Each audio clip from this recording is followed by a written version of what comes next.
Once again, it's the budget. We're a bit fed up with this budget, but it's such a broad topic. The traps of small expenses that make your budget blow up. Welcome to my channel.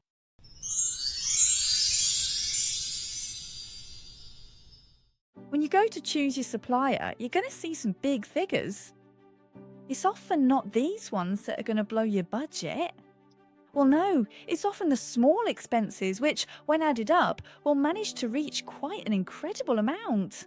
We're going to talk about small expenses, which are often the traps in your budget. They often seem insignificant, but I assure you that by the time you've counted them all up, you'll be surprised by the total.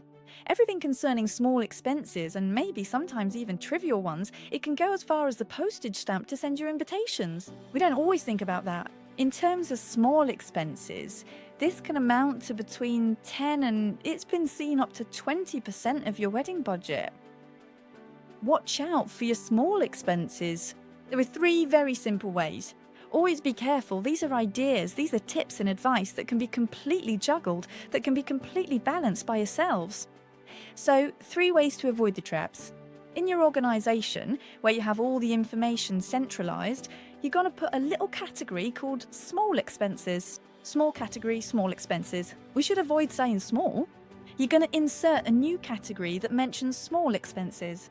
You're going to create a line dedicated to these small expenses to see as you go along what you're actually going to spend. After that, you're going to set a ceiling. Set ceiling. You're not going to cheat, please, because you're not going to say, no, but that only costs €2. I won't put it down. Yes. You're going to put it in your category. You're going to set a maximum amount not to be exceeded. You'll have reached your ceiling to avoid exceeding your budget after your wedding, because we know how it is. We'll say, yes, but it's only €2. Then afterwards, you've exceeded €100. Yes, but, well, €100, but now I'm not bothered about another €100, so I can spend another 50. It's fatal. So there, we avoid impulsive purchases. It's very difficult. We can concentrate and we can do it, I assure you. Really?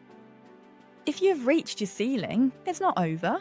As you are currently still in the process of organising your wedding day, there are various items or professional suppliers that you perhaps haven't yet allocated the specific budget amount that was dedicated to them. So you can, at that point, recover from that envelope to be able to go and put it on the shortfall where it's missing. You can go and add a little credit to your small expenses budget. But you have to be proper, you have to be fair. Careful, don't go taking from where there isn't any. And then the third one, which can be a little bit more difficult, is to group your small expense purchases. But well, that's afterwards. It's difficult since now we really have everything online. All purchases are online, so it's a little bit difficult to eventually order everything from the same place, since they don't necessarily offer us everything we need in the same place. But try as much as you can. At worst, put it in your basket, wait until the next day, since the wedding isn't tomorrow, and then see if you really need it. Be careful with the decor if you're at the start of your wedding planning and you've barely booked your venue. Be careful not to buy too many decorations that might not fit the theme or that wouldn't be flexible at all, since you'll change your mind at least 2 or 3 times. So watch out for small expenses.